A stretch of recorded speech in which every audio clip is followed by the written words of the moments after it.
আসসালামু আলাইকুম সুপ্রিয় শিক্ষার্থী বন্ধুরা, আশা করি তোমরা ভালো আছো। শিক্ষার্থী বন্ধুরা, আজকে আমি তোমাদেরকে তোমাদের ইসলাম শিক্ষা বইয়ের যে আসমানি কিতাবের অনুচ্ছেদটি রয়েছে এই অনুচ্ছেদের সকল ছকের উত্তরগুলো আজকে আমি তোমাদেরকে পড়ে শোনাবো। তার আগে শিক্ষার্থী বন্ধুরা, তোমরা যারা আমার ইউটিউব চ্যানেলটিকে সাবস্ক্রাইব করোনি এখনই সাবস্ক্রাইব করে দাও তোমাদের সাবজেক্ট রিলেটিভ সমস্ত তথ্যগুলো পাওয়ার জন্য। নোটিফিকেশন অন করে দাও যাতে করে আমি নতুন যে কোনো ভিডিও ছাড়ার সঙ্গে সঙ্গে তোমাদের কাছে পৌঁছে যায়। তাহলে এখনই আমার চ্যানেলটিকে সাবস্ক্রাইব করে দাও আর লাইক করো শিক্ষার্থী বন্ধুরা। তাহলে আসো আমরা এখন পড়াটি পড়ে নিই। আসমানি কিতাব। মহান আল্লাহ পৃথিবীতে যুগে যুগে অসংখ্য নবী ও রাসূল পাঠিয়েছেন। তিনি রাসূলগণের উপর আসমানি কিতাব নাজিল করেছেন। এইসব কিতাবে মানুষের জন্য হেদায়েত রয়েছে। কিতাব অর্থ বই বা পুস্তক। এটা অনেক ইম্পর্ট্যান্ট একটা লাইন, এজন্য আমি এখানে দাগ দিয়ে রেখেছি যাতে তোমরা এটা ভালোভাবে মুখস্থ করে নিতে পারো। আসমানি কিতাব মোট 104টি।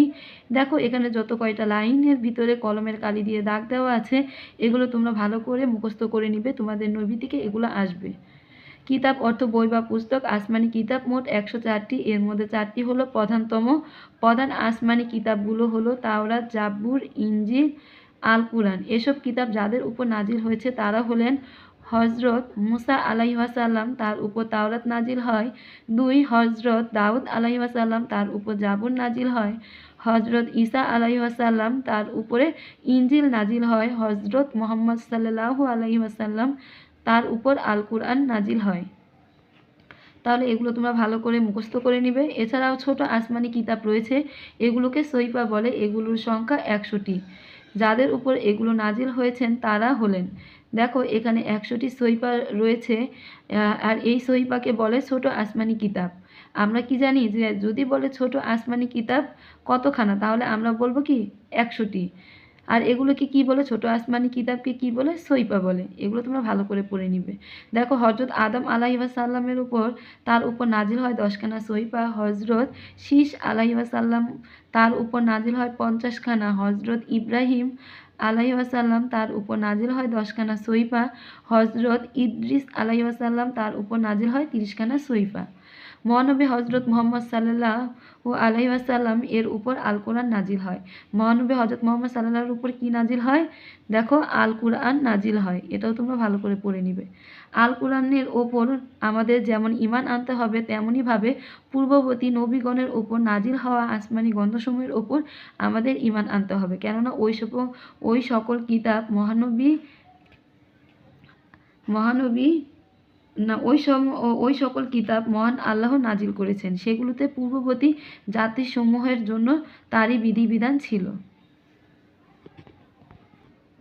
দেখো ক নম্বরে কি বলেছে, বিষয়বস্তু পড়ি। রাসূলগণের উপর নাজিল হওয়া 4টি আসমানি কিতাবের তালিকা তৈরি করে কাজটি একাকী করি। তাহলে আমরা ইতিমধ্যে পড়ে এসেছি যে রাসূলগণের উপর 4টি আসমানি কিতাব কি কি। একটি হচ্ছে তাওরাত, জাবুর, ইনজিল, আল কোরআন। এগুলোই তোমরা এই ছকের ভিতরে লিখে দিবে। তারপর দেখো খ নম্বর ছকে কি বলেছে, আসমানি কিতাব ও রাসূলগণের নামের মিল করি, কাজটি জুড়াই করি। এখানে 4জন নবীর নাম লেখা আছে আর এখানে আসমানি কিতাবের নাম লেখা আছে। এখন কোন নবীর উপর কি নাজিল হয়েছে সেগুলো এখানে আমাদের মিলকরণ করতে বলেছে। তাহলে আসো আমরা এগুলো মিলকরণ করে নেই। হজরত মুসা আলাইহিসাল্লাম, তার উপর নাজিল হয়েছে তাওরাত। হজরত দাউদ আলাইহিসাল্লাম, তার উপর নাজিল হয়েছে জাবুর। হজরত ঈসা আলাইহিসাল্লাম, তার উপরে নাজিল হয়েছে ইনজিল। হজরত মুহাম্মদ সাল্লাল্লাহু আলাইহি ওয়াসাল্লাম, তার উপরে নাজিল হয়েছে আল কোরআন। এভাবে তোমরা বইতে মিলকরণ করে নিবে। দেখো গ নম্বরে কি বলেছে, কোন নবীর ওপর কয়খানা সহিফা নাজিল হয়েছিল তার সংখ্যা লিখি, কাজটি দলগতভাবে করি। এখানে নবীগণের নাম দেওয়া আছে আর এখানে আমি সহিফার সংখ্যা লিখে রেখেছি, তোমরা এগুলো পড়ে নিবে। হজরত আদম আলাইহিসাল্লামের উপর 10খানা সহিফা। হজরত শীষ আলাইহিসাল্লামের উপরে 50খানা সহিফা নাজিল হয়েছে। হজরত ইব্রাহিম আলাইহিসাল্লামের উপর 10খানা। হজরত ইদ্রিস আলাইহিসাল্লামের উপর 30খানা। তাহলে আমরা এখানে জানতে পারলাম যে কোন নবীর ওপরে কয়খানা সহিফা নাজিল হয়েছে। শিক্ষার্থী বন্ধুরা, এগুলো তোমরা ভালো করে পড়ে নিবে, তোমাদের নবী থেকে এগুলো আসবে। দেখো এখন আমরা পড়ব পবিত্র কোরআন একটি পরিপূর্ণ জীবন বিধান। আল কোরআন আমাদের পবিত্র ধর্মগ্রন্থ। আল কোরআন আমাদের কি পবিত্র ধর্মগ্রন্থ, ভালো মতো পড়ে নিবে। এটি একটি পরিপূর্ণ জীবন বিধান। এতে আমাদের জীবনযাপনের জন্য প্রয়োজনীয় সকল বিধিবিধান রয়েছে। এতে আমাদের জীবনযাপনের জন্য প্রয়োজনীয় সকল বিধিবিধান রয়েছে। মহান আল্লাহ বলেছেন, আমি কিতাবে কোনো কিছুই বাদ দিইনি। সূরা আল আনআম ৩৮ নম্বর আয়াতে আমরা কিভাবে চলবো, কি কাজ করব, কি করলে আল্লাহ তাআলা খুশি হবেন সেই সম্পর্কে সব কিছুই পবিত্র এই গ্রন্থে লেখা রয়েছে। আমরা কিভাবে ইবাদত করব, পবিত্র কুরআনে তার বর্ণনা রয়েছে। কিভাবে ভালো কাজ করব ও মন্দ কাজ থেকে বিরত থাকব তাও পবিত্র কুরআনে বলা হয়েছে।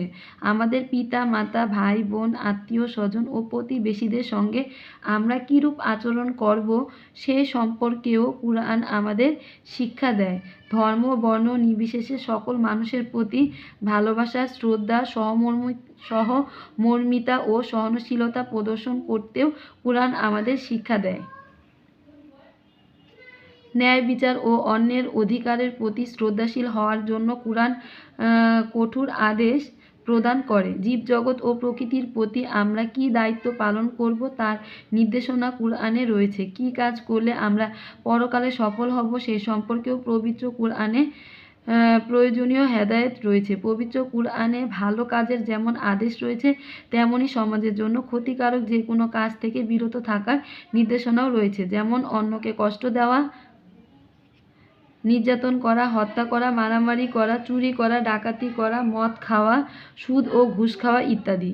এভাবে আমাদের শান্তিপূর্ণ ও সফল জীবনযাপনের জন্য প্রয়োজনীয় সকল কিছু পবিত্র কুরআনে বর্ণিত হয়েছে। এজন্য পবিত্র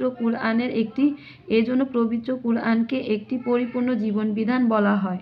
আমরা আমাদের দৈনন্দিন জীবনে সকল কাজে কুরআনের বিধান অনুসরণ করব, সদা সত্য কথা বলবো, মন্দ কাজ থেকে বিরত থাকবো, মাতা পিতা ও বড়দের শ্রদ্ধা করব, ছোটদের স্নেহ করব, সহপাঠীদের সঙ্গে বন্ধুত্বপূর্ণ সম্পর্ক গড়ে তুলব, হিংসা, অহংকার ও অন্যের দোষ খুঁজে বেড়ানো থেকে দূরে থাকব, ঝগড়া ফাসাদ ও মারামারি করা থেকে বিরত থাকব, অন্যের উপকার করব, নিজের জন্য যা উত্তম অন্যের জন্য তা উত্তম মনে করব, নিজের জন্য যা অপছন্দনীয় অপরের জন্য তা অপছন্দনীয় মনে করব।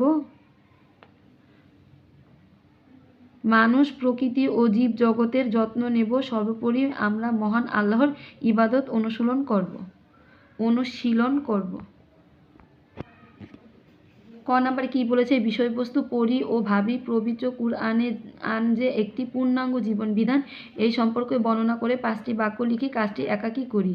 1. পবিত্র কুরআনে আমাদের জীবনযাপনের জন্য প্রয়োজনীয় সকল বিধিবিধান রয়েছে। 2. আমরা কিভাবে চলব, কি কাজ করব, কি কাজ করলে আল্লাহ তাআলা খুশি হবেন সব কিছুই পবিত্র কুরআনে রয়েছে। 3. আমরা কিভাবে ইবাদত করব তা পবিত্র কুরআনে রয়েছে। 4. কিভাবে ভালো কাজ করব ও মন্দ কাজ থেকে বিরত থাকব তা পবিত্র কুরআনে রয়েছে। 5. পিতা মাতা, ভাই বোন, আত্মীয় স্বজন ও প্রতিবেশীদের সঙ্গে আমরা কীরূপ আচরণ করব তা পবিত্র কুরআনে রয়েছে। তাহলে শিক্ষার্থী বন্ধুরা, আমরা এই সব থেকে আমাদের যে জীবনযাপন, পবিত্র কুরআন যে একটি পূর্ণাঙ্গ জীবনযাপন এই সম্পর্কে আমাদের এখানে খুব সুন্দরভাবে বর্ণনা করা হয়েছে। তা শিক্ষার্থী বন্ধু, তোমরা এগুলো পড়ে নিবে, সুন্দর করে এই বর্ণনাটি তোমরা তোমাদের বইতে লিখে ফেলবে। এখন দেখো খ নাম্বারে কি বলেছে, পবিত্র কুরআনের শিক্ষা অনুসারে 5টি করে করণীয় ও বর্জনীয় কাজের একটি চার্ট তৈরি করি, কাজটি জোড়াই করি। এখানে কোন কোন কাজগুলো আমাদের করণীয় আর কোন কোন কাজগুলো আমাদের করণীয় না সেগুলো এই ছকে লিখতে বলেছে। দেখো 1 নম্বরে কি বলেছে, সদা সত্য কথা বলবো, মাতা পিতা ও বড়দের শ্রদ্ধা করব, ছোটদের স্নেহ করব, সহপাঠীদের সঙ্গে বন্ধুত্বপূর্ণ সম্পর্ক গড়ে তুলব, 5 অন্যের উপকার করব। আর পবিত্র কোরআনের শিক্ষা অনুসারে বর্জনীয় কাজ মানে যেগুলো আমরা করব না, 1 অন্যকে কষ্ট দেব না, মন্দ কাজ থেকে বিরত থাকব, হিংসা, অহংকার ও অন্যের দোষ খুঁজে বেড়ানো থেকে দূরে থাকব, ঝগড়া ফ্যাসাদ ও মারামারি করব না, চুরি ডাকাতি করব না। তাহলে শিক্ষার্থী বন্ধুরা, আজকের মতো এই পর্যন্ত। তোমরা আমার ইউটিউব চ্যানেলটিকে সাবস্ক্রাইব করে নিও আর তোমরা ভালো মতো পড়াশোনা করো। শিক্ষার্থী বন্ধুরা, আল্লাহ হাফেজ।